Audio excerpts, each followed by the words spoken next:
Are you looking for the best agents to play during Valorant patch 3.02 according to pros? Awesome, that's what we have for you here today. I went through and looked at exactly what the pros are currently playing in their matches right now, as well as compared this to the agent statistics across multiple sites, and compiled this tier list to help you best select what agents you should be playing right now. As always, it should be mentioned all of these agents are viable picks. Some are just better than others, but if you want to play somebody who isn't high on this tier list, go for it. All agents are viable right now. Patch 3.02 wasn't a massive patch, but since patch 3.0 hit, the meta has been shifting, and people are feeling out agents, and this is going to provide our official take on KAYO after seeing him in the meta. So how have things shaken up? Well, starting out with our S tier, despite the nerfs, Sage is still rocking the game at a 51.6% win rate, one of the highest in the game, and then when compared to pro play, Sage is still seeing a ton of pro play as well. Sage also has one of the highest pick rates in the game still, meaning that her win rate is even more justified. Sage is still incredibly strong. The main thing that sticks out to me about Sage though is just her ability to change how things play out. She's still able to stall out for so much time and give her team the cover to get the bomb down or even defuse the bomb, and especially in solo queue, this is the sort of thing that is incredibly valuable. That's why Sage is still our number one pick for you and remains at the top of the S tier, but who is she followed by?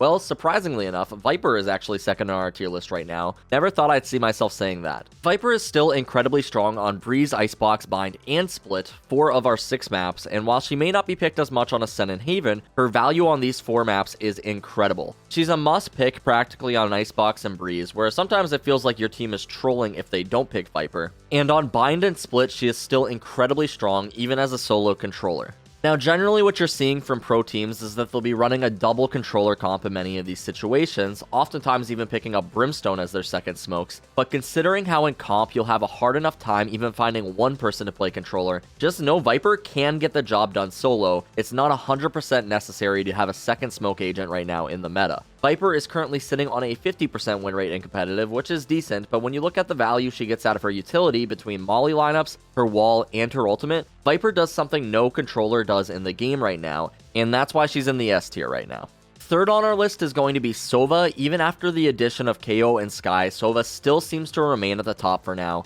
Personally, I wanted to place Sova A tier, as I believe now there are more options for replacing him, but pro play doesn't lie, and Sova is still pretty much a must pick on all maps. And listen guys, Sova is expensive now, but he still does the same thing. He can still clear out entire areas with his drone, he can still give his team wall hacks, and he can still pick up free kills with shock darts and his ultimate from safety. Sova is going to continue to be a massive threat, and although I do predict we're going to continue to see the rise of KAYO and Skye, I don't think Sova is going anywhere.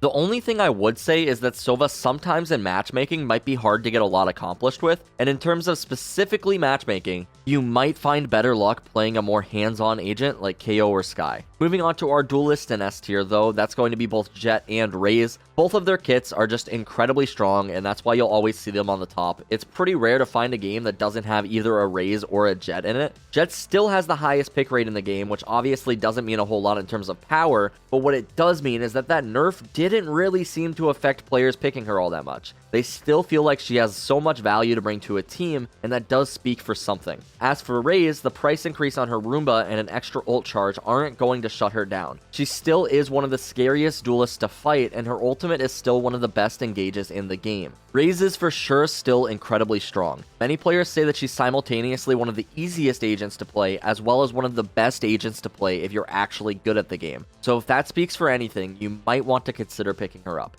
In other words, she has a very low skill floor and a very high skill ceiling. Speaking of which, before we move on to our A tier, if you're looking to climb to the top of that skill ceiling, I highly recommend checking out our hyper improvement system on our website. Our goal was to develop an arsenal of the most effective guides for bringing your game to the next level, and to do that we have a large showcase of actual top tier players walking you through exactly the best practices to climb in the game. It's also backed by our rank improvement guarantee, so if you don't see the improvements you're looking for, it's literally no risk. All of that and more is available to you at SkillCapped.com, so be sure to check that out, link in the description below. Starting off our A tier though, we have an agent I begrudgingly put here, Reyna. I personally am not one of her biggest fans. I don't really feel like she provides that much value to a team, and because of that, that's why you don't see her much in pro play. However, that doesn't take away from the fact that she is still one of the strongest solo carry agents in the game, and if you're going to be rolling over people in matchmaking, Reyna is one of the best agents to do that with. It depends on where you look at Reyna's win rate, but it's normally one of the higher ones in the game, and for that, there is not much more I can say. Reyna's strong at comp.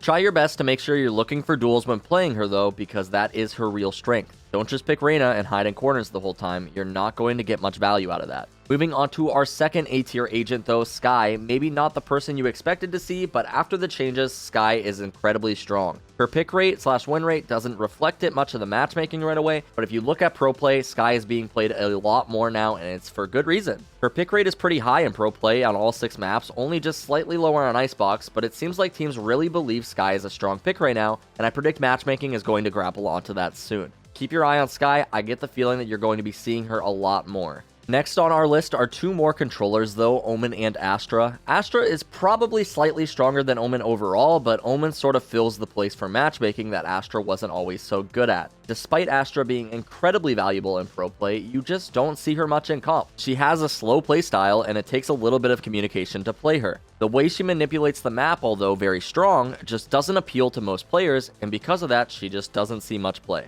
I've heard pro players like Boaster talk about how Astra can be really strong in matchmaking when played by strong players, but considering Omen is just so much easier to play, I feel like he takes the spot slightly higher than Astra, considering most of you watching this video probably only care about how to win more in Valorant. And if you want to win more, Omen is probably the better way to do that right now. He's strong, he's cheap to play, and he's very versatile. They're both good though. I personally think Astra is really fun, but she's not everyone's agent, but maybe you want to look into her more. Now, something to keep in mind with controller win rates is that there are generally roles in matchmaking that players are forced to fill into. Ironically, the highest win rate controller according to the site is Brimstone. My assumption is this is because he's the easiest to play, so when players fill onto him, they have the easiest chance of winning. But I wouldn't think this means Brimstone is the strongest controller in the game. Pro play obviously doesn't agree with that, and neither do your matches. On that note though, that brings us to our B tier Sentinels, Cypher and Killjoy. Both Cypher and Killjoy are strong, they're by no means terrible, but there are a lot of answers for dealing with their utility now in the game, and the biggest one obviously being KAYO. On top of that, satchels, shock darts, and even just playing slow and shooting their utility, these agents are strong, but they're tolerable. And in Killjoy's case, one of the most disappointing experiences, maybe in Valorant as a whole, is having your ultimate be killed by an enemy's ability. It just at times makes the agents hard to play, and in Cypher's case, it's reflected in his win rate. In Killjoy's case, that's actually not what we see. Killjoy's win rate is constantly one of the highest in the game. So although placing her in B tier doesn't really align with that logic, still Killjoy is not really the most seen agent in pro play. She's played because she's good, but she is by no means a must pick on really any map, because there are ways to deal with her. That's why she's in the B tier. These agents are good, but they're by no means 100% necessary. Our next 2 agents in the B tier are going to be Phoenix and KAYO. A lot of people say that these agents are pretty similar, and they are in many ways. Obviously, KAYO is more of a support version of Phoenix, his ultimate doesn't really function in the exact same way, but we've had enough time to see KAYO in the game so far, and to be honest, he's not feeling as crazy as people expected. He's definitely strong, and he can get a lot of value when played right, but it very much feels like as time has gone on, less people are playing KAYO, and more people are going back to Sova. I personally think people just need more time to get used to KAYO and learn exactly where to use him, and then we'll start to see him more, but for now he feels like a B tier agent. Phoenix, on the other hand, is very strong in matchmaking, but pretty lackluster in terms of his kit. He doesn't really do anything the best, he kind of just does everything well. And in matchmaking, that's awesome, but overall, that's not really amazing, and you prefer to pick up a Raze or a Jett and just roll everyone than play Phoenix, who is just a jack of all trades. Notice how Phoenix's win rate in comp is good, but it's not off the charts or anything, and for that reason, when comparing him to pro play, Phoenix falls into our B tier. Compare this to the other B tier duelists, Yoru. Yoru actually at the top level I would consider pretty strong, and he's starting to see some pro play even because of this. If you haven't already seen some of the top tier Yoru mains, their plays are actually rather insane, and I play a bunch of Yoru myself. He's actually pretty good if you know how to play him, and I would encourage players to pick him up more. However, if you take your standard Yoru player, they aren't going to get much value out of his abilities, and for that reason, we place him in B tier with Phoenix. He's a good agent with a lot of potential value, but if you're taking the average player, Yoru is not going to shine above any other duelist. Moving on to our last B tier agent, Brimstone.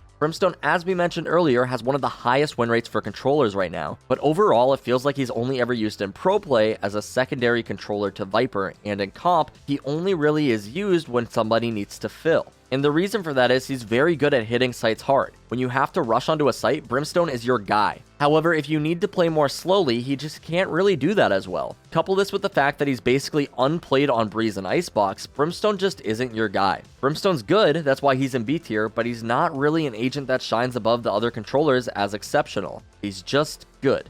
Speaking of agents that don't shine above others though, that brings us to our only C tier agent right now, Breach.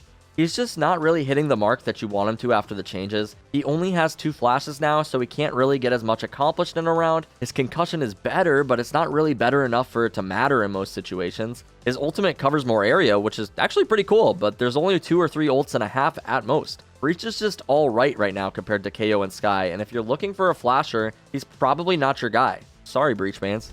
Aside from that though, if you wanted to learn how to play any of these agents mentioned, maybe you're looking for some more Sova lineups, we have all of that and more available for you at SkillCapped.com, so be sure to check that out. Link in the description below. Anyway though, this was our tier list. Let us know what you all think. Do you agree with the picks? Do you disagree? Let us know in the comments below. As always, be sure to subscribe to the channel and give the video a like if you made it this far, and other than that, that's all we got. My name's King, and we here at SkillCapped want to thank you all for watching. We'll catch you in the next one.